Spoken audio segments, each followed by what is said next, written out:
ಅಲ್ತಲೇ ದಿಲೀಪಣ್ಣ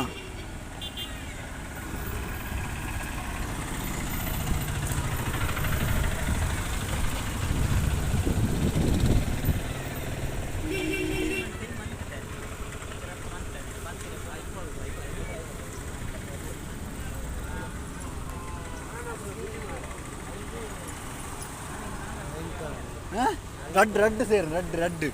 ಒಂಜಿ ಅಂಚಿ ಇಂಚಿ ಬತ್ತನ ಒಟ್ಟಿಗೆ ಅವೇ ನಮ್ಮ ಇದು ಅಂಚಿ ಪೋಪುನ ಇದ್ದೆ ಅಲ್ಲದಲ್ಲಿ